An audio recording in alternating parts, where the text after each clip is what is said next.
taken place, but let's put it into perspective. There's still a lot of cleanup left to go. Look at the debris pile behind me. This is enormous, towering over our head with limbs and branches and quite honestly logs. And that's not it. We walk over here and folks, this is a massive root ball. We're talking probably 12 to 13 foot tall, and it's just ripped out of the ground here along Goes Road. That happened yesterday. Things you'll find: shingles, they're all over the place. 2x4s, you bet, we've got plenty. And large logs, they're just torn up now, and that's just some of the debris that they're cleaning up here in Monroe County. We know at least 30 homes were damaged yesterday, and now we've got to get through tomorrow. And tomorrow, as you mentioned, could be even worse. Today, we're terming it the calm between the storms. Check out our Wilson Bryant Heating and Air Skycast Network, where we've got beautiful sunshine this afternoon, just a few fair weather clouds, and that's it. It's really been a nice day overall, but then we go to tomorrow. And folks, I think tomorrow's severe weather threat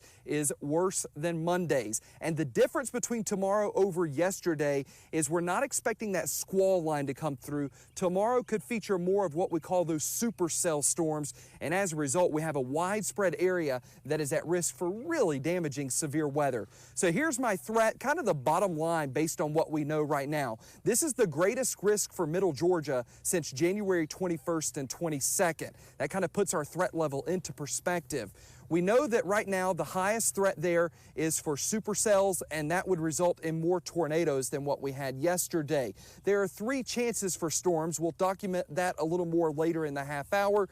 The better news there is that the threat will end tomorrow night. So we've got 3 rounds that we're going to have to deal with, and one of the 3 may be worse than the other 2, and that's some details that we are still ironing out. So here along Goes Road, we've seen the Red Cross out here. We've seen recovery companies helping, backhoes and bulldozers piling up debris like you've got behind me.